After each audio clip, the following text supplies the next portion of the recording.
that this government has given to businesses in respect of utility bills and insulating them from the full effect of the massive rise in fuel that there has been over the same period.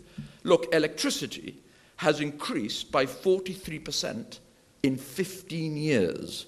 That is 3% a year.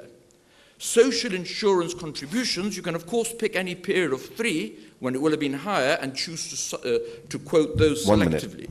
Social insurance contributions have risen by 26% in 4 years, correct, but by 53% in 15 years. So over 15 years, 3.5% a year compared to Fabian's party that increased them every year that they were in office, except the last one being an election year, by 10% a year.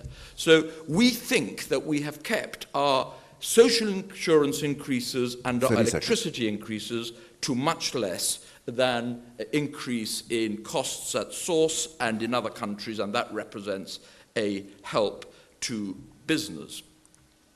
Government needs to take a bigger interest in bandwidth and in electricity. True, taking a nearly 5% stake through GIB Telecom in the India-UK cable, which gives GIB Telecom a way out of Gibraltar other than Spain and gets out of Telefónica's price grip. And I'm sorry for the second time, Peter. Your time's up.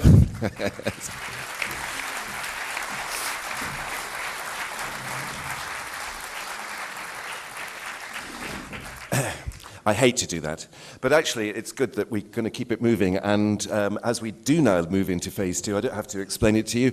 I think rather than have the leaders popping up and down to the lectern for this section, we'll keep them sitting in their seats, and we slightly shift the order of play following the first round. I believe now what we're going to do is direct 8 questions from the GFSB, and I think it's going to be answered in order: Fabian, Peter, and Keith. Can you confirm that? Are you happy with switching around?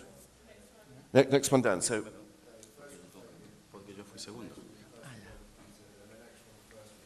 right. Okay.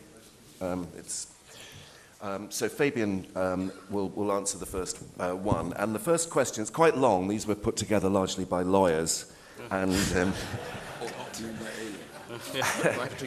And they've been rewritten several times. But I'm sure it was worth that power breakfast that brought it all about. The first question then, Fabian.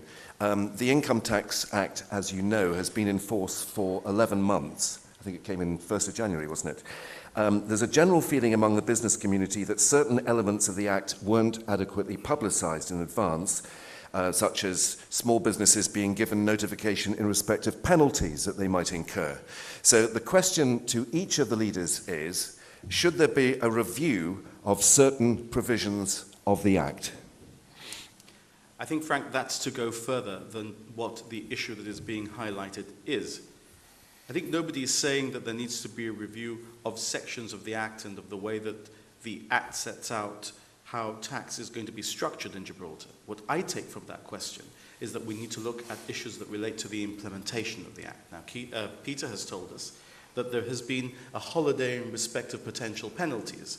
Well, I don't see it quite the way that Peter sees it. Many people are now fearing that although they may be complying with their obligations as they see them, the new Act is necessarily complicated, and therefore ensuring that they comply with the provisions of the Act is not going to necessarily be easy, and it's right that anybody who tries to dodge tax should suffer a penalty. But if people suffer a penalty simply because this is a new Act and it's difficult to get to grips with, even for tax professionals, then we need to be there as a government to help them to deal with those issues. 1 minute. You know, government is not there to penalise unless somebody's specifically trying to avoid a liability. And if Peter can give us the comfort today that what is already in place, and of course, you know, the senior civil servants are not allowed to talk to me under the Douglas Home rules as they would be in the United Kingdom, so I can't get much access to the administrative aspects of the enforcement of the new Act. Perhaps if I could, it would be easier to understand where the issues are. If we can have that comfort, that's a good thing, because people who want to pay tax need to have the right to do that in a properly structured way, understanding what their liabilities are. And that's not a criticism of the new act, it's reviewing the manner of implementation. We have to listen to people if they feel that there are issues. We can't simply tell them, oh, we've given you a holiday and that's it. I think my message to Peter is, listen, it's possible that you have people there who want to pay tax, and it's just a question of giving them the opportunity to do it properly. Okay, thank you for that. Peter, you have 2 minutes to answer exactly the same question. Should there be a review of certain provisions of the Income Tax Act?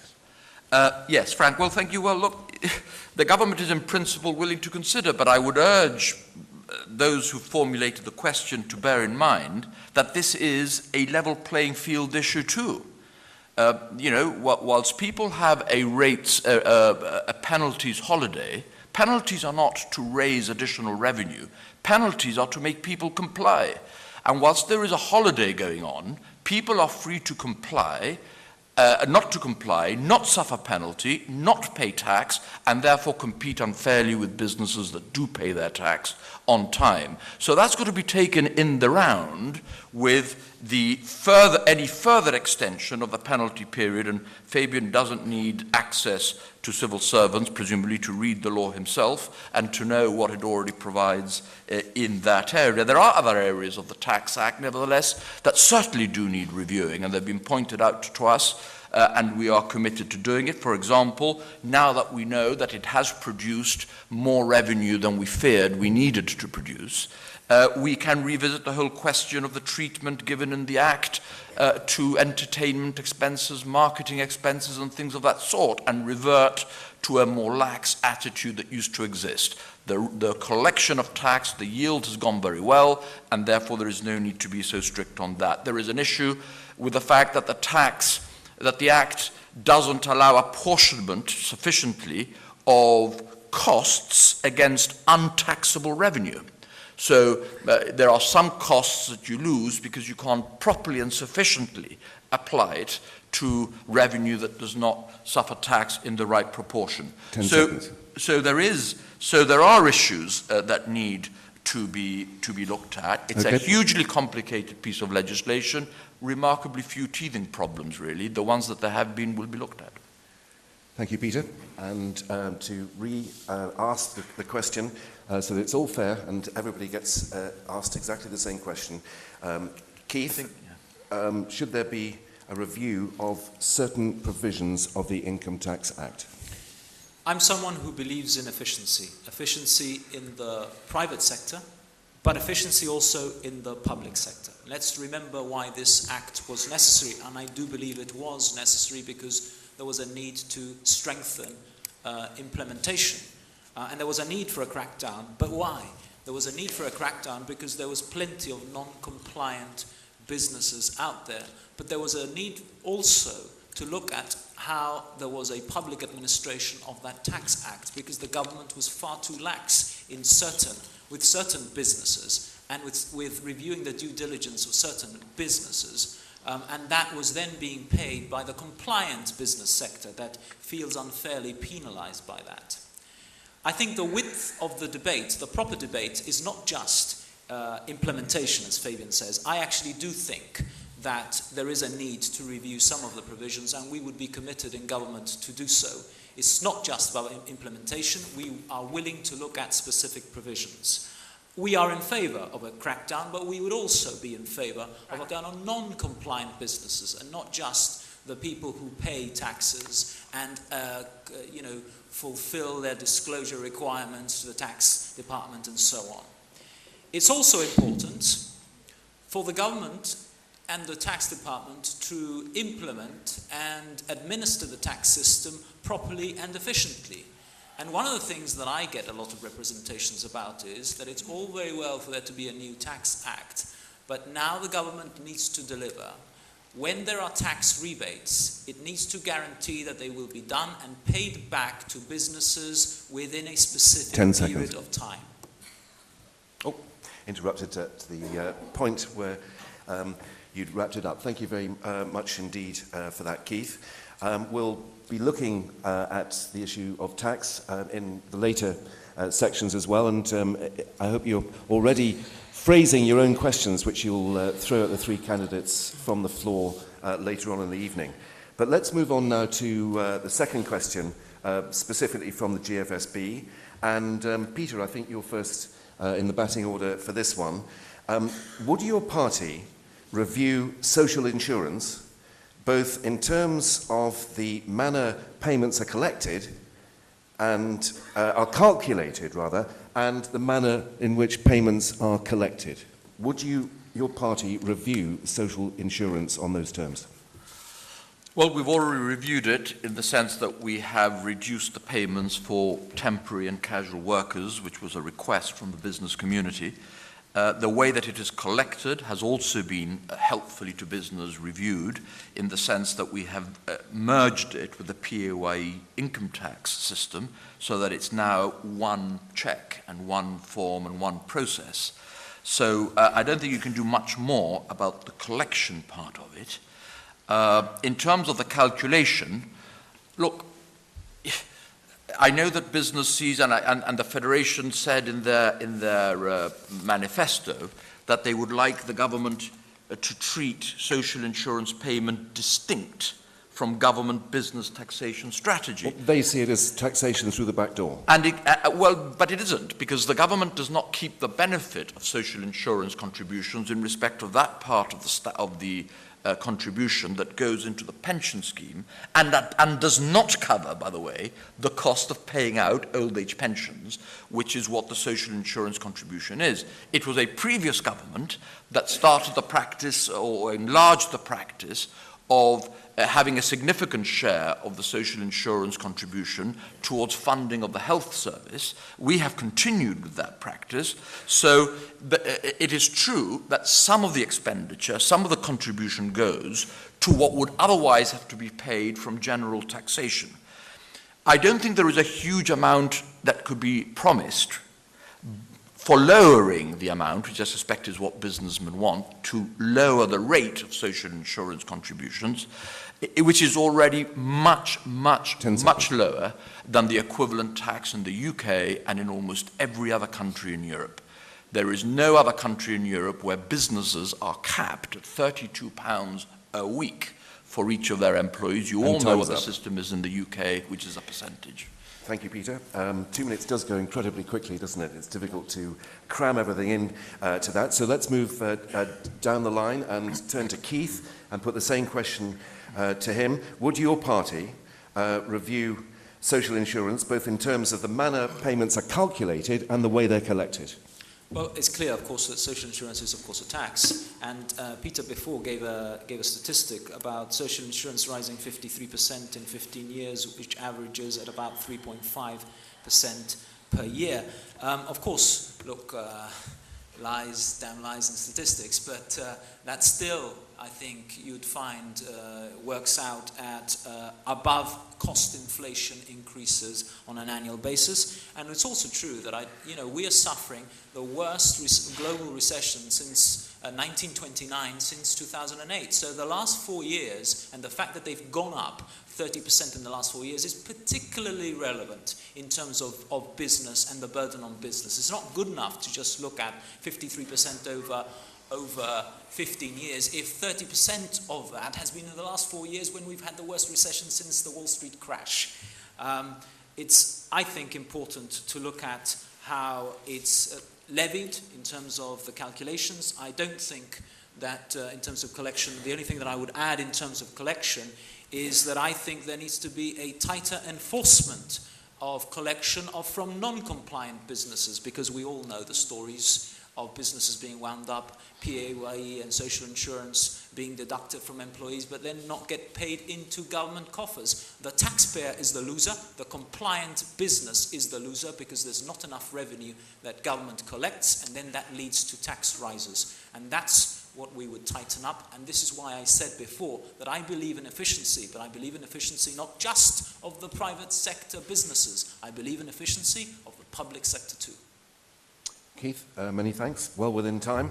And for the third time to pose the question, this time to Fabian, would your party review social insurance, both in terms of collection and in terms of calculation?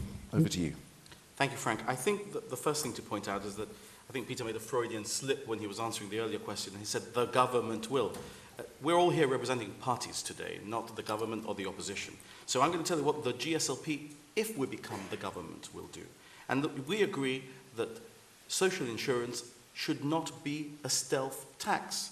And I think that Mr. Caruana agrees with that too, because in 1995, in the budget for that year, he said, in respect to social insurance increases then, this is just a disguised increase in taxation. So we have to understand that the government of 1995 and the government of 2011 and the government of 2014 have to provide for this, and listen to the words, social insurance that we all buy for ourselves with our social insurance contributions. But it must be just that we're paying for. 1 minute. It must not be used to somehow cushion the reduction in taxes that government is giving with the other hand. This should not be used to help the smokescreen of reduction in personal taxation. So yes, we have to look at the manner of calculation. We have to look at what is being paid for using these contributions, and what is fundamentally important is we have to have a level playing field in enforcement, because the people who are in business paying their PAYE, paying the social insurance contributions for themselves and for their employees should not be there to subsidize the business of those who don't. And I must say that the GSD government has failed to have a level playing field in respect to social insurance and PAYE between those who pay and those who don't, and we've seen massive liquidations of companies that have owed massive amounts in respect of both, which is fundamentally unfair to those who pay and show that the eye has not been on the ball on this issue. Okay, many thanks for that, Fabian. If you're not satisfied with the answers in any way, you're free to phrase another question on that subject when we hand it over to the floor after the break. So that's two of the GFSB's questions dealt with. Let's move on to number 3. We have a different batting order now. I think Keith is opening up on this one. And the question is, how would your party assist in fostering a culture of entrepreneurship in Gibraltar? What steps would you take towards that if you were returned to power? Over to you, Keith. 2 minutes. Well, we've outlined a number of measures that we would take to assist business in that field. And we say the Gibraltar Retail Bank idea that we have in our manifesto will assist that, because there are people who have business ideas that want to get out there into the market that find it very difficult in the current culture of trying to of obtaining bank financing. If we instill a more competitive environment in the banking industry by having a retail bank that a government supports by perhaps taking a stake in, that I think will promote and assist small business. We will provide infrastructure. We all are, when I remember when I was in the DTI, how many representations we used to get about people who have business startup ideas but need either a small industrial unit or a larger warehouse. We need to provide for that, because otherwise all that we have is people sitting at home with brilliant ideas, but they don't have time or the space to carry things out. We need to work at the infrastructure, utilities and telecoms. That's why we said in our press release that it's all very well to spend 76 million on a brand new airport, but we need to do much more about the electricity, utilities and transport infrastructure, because that also affects business. And we would provide a business center to provide a one-stop shop to streamline how difficult it is to do business. We all know how frustrating it is to go to the social insurance department, then to the tax department, then go to another department and another department, and they all play pass the parcel. There has to be one place where you do business in Gibraltar to facilitate and to allow you to then have time to carry on with the important stuff of creating investment. Keith, many thanks for that. That's an issue that's going to come up a little later in another of the GFSB questions in terms of the, shall we say, competence and staff training in government departments that have to deal directly with the public. We'll come to that later. Let's throw the question now to, I think it's, who is it? Is it Peter next? Fabian. The question is, how would your party assist in fostering a culture of entrepreneurship in Gibraltar, and what steps would you take specifically if you were returned to power? Well, the first comment has to be well done, GFSB, for putting this on the agenda of all the three parties for this election. It appears that all of us have picked up the message. It's clear it's in all our manifestos. We're going to have business startup schemes to incubate, to use Peter's word, small businesses as they emerge, to allow entrepreneurs the opportunity to put their ideas into action. Now, we think that the best way to do that is using the new retail bank that we will deliver using the Gibraltar Savings Bank. That's an issue that's been in our manifesto in previous elections. It was in the GSD manifesto last time. It hasn't materialized. Using that bank, it's much easier to provide small business loans to young entrepreneurs. And of course, we will have a policy that will provide small workshops and business units specifically for new businesses. And all of that, of course, in the context of trying to keep the cost of doing business low, not just for new entrepreneurs, but for existing entrepreneurs with the range of policies that we'll announce. But one thing in particular that we agree with the Federation is important. Rates is an important burden for businesses, but it has to be paid. There has to be a reduction for early payment. In respect of new businesses, for new entrepreneurs, to foster that culture, the rates discount will be double in the first year of trading. Very specific. You've still got 30 seconds in hand if you want them. I've said what I wanted to say. Thank you very much. Okay. Thank you. And finally, to pose the question again, this time to Peter, how would your party assist in fostering a culture of entrepreneurship in Gibraltar? Well, I think the principal thing that has to be borne in mind is that you don't create a culture of entrepreneurship by creating artificial jobs. You've got to create a vibrant private sector economy that creates real and productive jobs.